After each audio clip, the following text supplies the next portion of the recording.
Jumat 28 Maret tahun 2025, sekitar pukul 12.50 waktu setempat Myanmar, terjadi gempa besar di dekat kota Mandalay, Myanmar.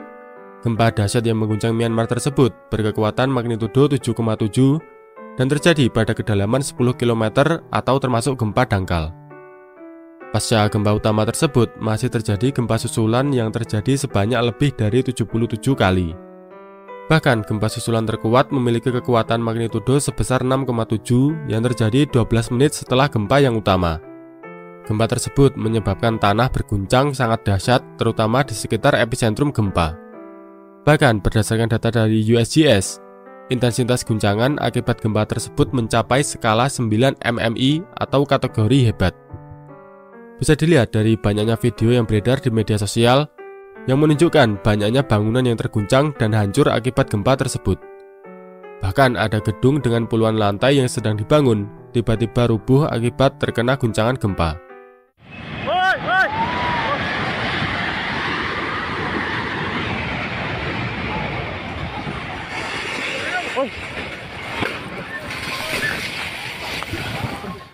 Guncangan gempa tidak hanya dirasakan di negara Myanmar saja, namun juga sampai di Thailand, Laos, Cina, Bangladesh, bahkan India. Di Sagaing, Myanmar, yang merupakan lokasi paling dekat dengan epicentrum gempa, mengalami kerusakan sangat parah. Bahkan hampir 90% bangunan hancur. Di kota Mandalay, yaitu kota terbesar kedua di Myanmar, yang juga masih dekat dengan epicentrum gempa, juga mengalami kerusakan yang tidak kalah parahnya. Setengah dari total bangunan di sana rusak parah, bahkan hancur dan rata dengan tanah. Di Thailand, guncangan gempa juga sampai ke wilayah Bangkok. Terdapat sebuah gedung bertingkat yang terguncang hebat dan membuat warga panik akibat gempa. Bahkan terdapat sebuah gedung bertingkat yang kurang lebih 30 lantai yang sedang dalam tahap pembangunan, tiba-tiba runtuh dengan sangat cepat.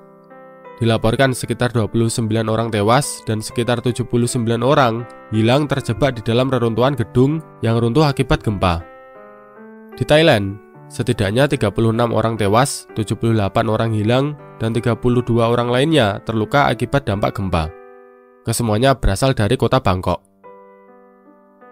Sementara itu, di Myanmar yang merupakan lokasi terjadinya gempa, saat video ini dibuat, korban jiwa telah mencapai lebih dari 3.000 jiwa. Lebih dari 300 orang dinyatakan masih hilang, dan hampir 5.000 orang terluka. Diperkirakan korban jiwa akan terus bertambah seiring dengan terus dilakukannya pencarian korban yang hilang.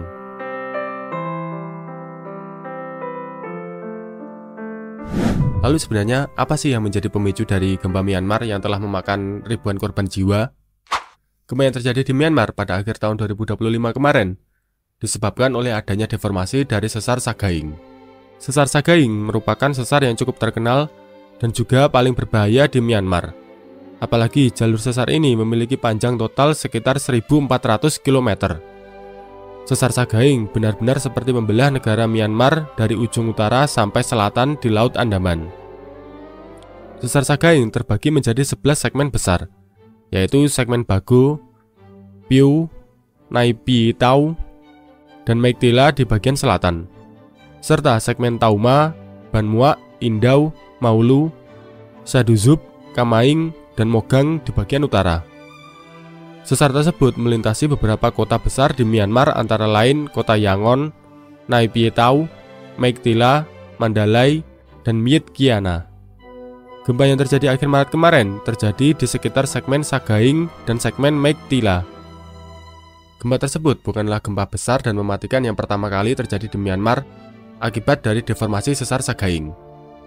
Sebelumnya, terdapat beberapa catatan gempa yang cukup besar atau setidaknya memiliki magnitudo lebih dari 6,5 yang diakibatkan oleh pergeseran dari sesar Sagaing.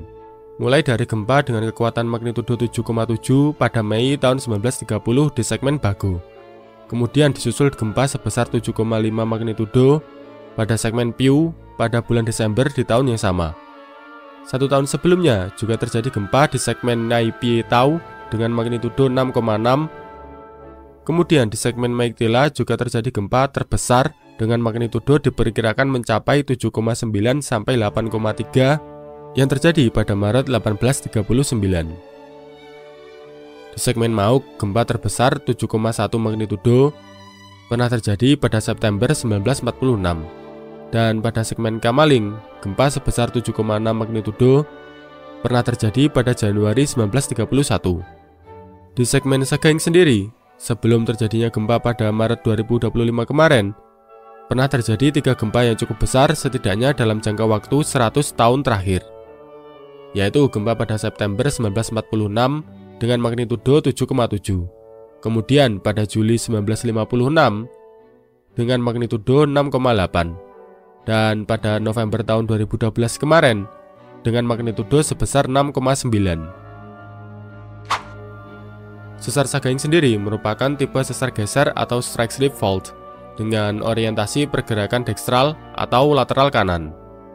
Sesar ini memiliki displacement rate atau pergeseran mencapai 18-20 mm per tahun dan sampai saat ini masih terus aktif dan bergerak.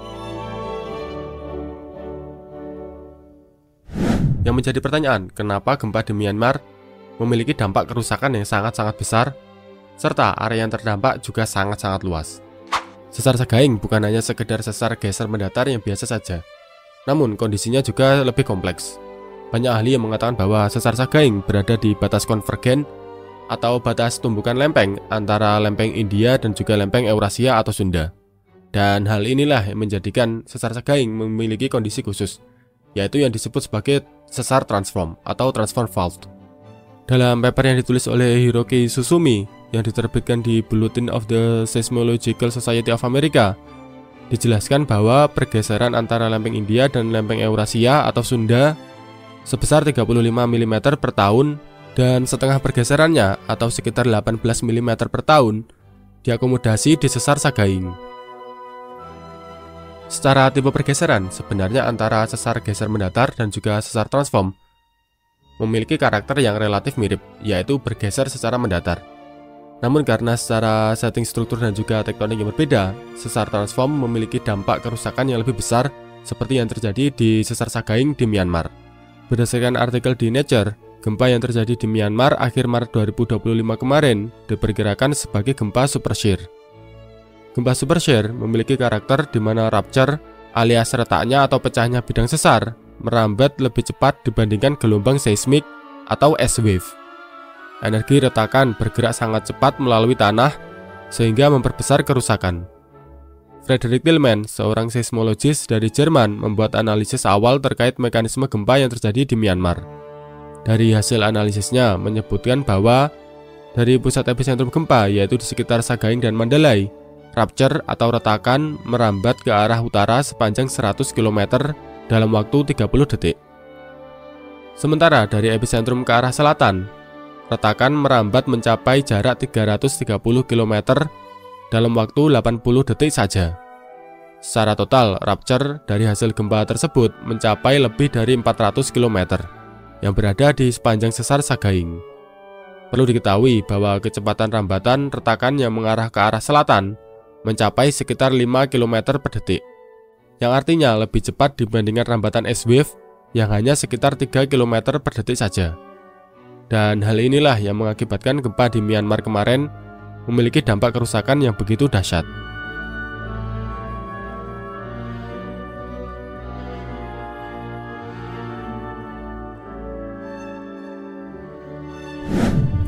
Yang menjadi banyak pertanyaan, mengapa gempa yang terjadi di Myanmar memiliki dampak yang sampai di kota Bangkok di Thailand dan bahkan bisa merobohkan bangunan. Padahal jarak antara epicentrum gempa dengan kota Bangkok lebih dari 1000 km. Kita bisa melihat dari peta intensitas guncangan dari USGS, di mana di sekitar pusat kota Bangkok memiliki intensitas guncangan mencapai 4-4,5 mmi.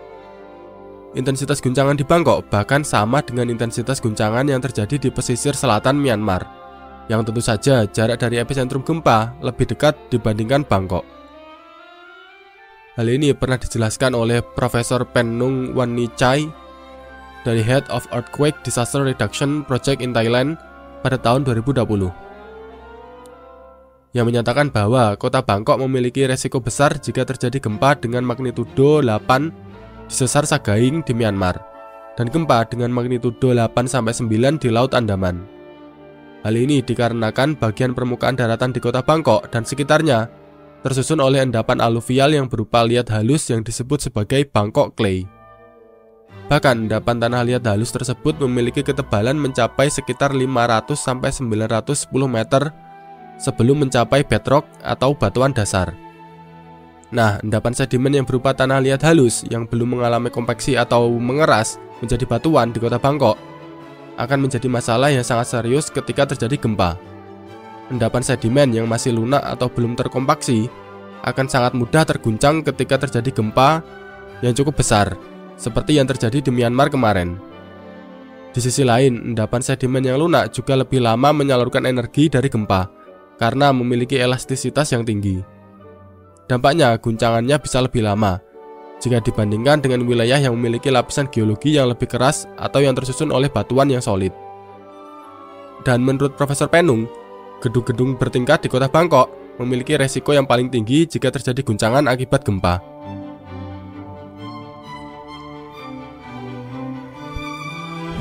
Terakhir, sebagai penutup, kita tahu bahwa beberapa tahun terakhir kondisi politik di Myanmar sedang tidak baik-baik saja, apalagi setelah terjadinya kudeta.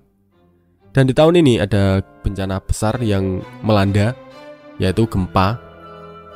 Pertanyaannya, apakah setelah gempa di tahun 2025 ini, penduduk dan juga pemerintah di Myanmar bisa bersatu kembali, seperti kasus Gerakan Aceh Merdeka pada tahun 2004 dulu, selesai setelah adanya tsunami Aceh? We'll see.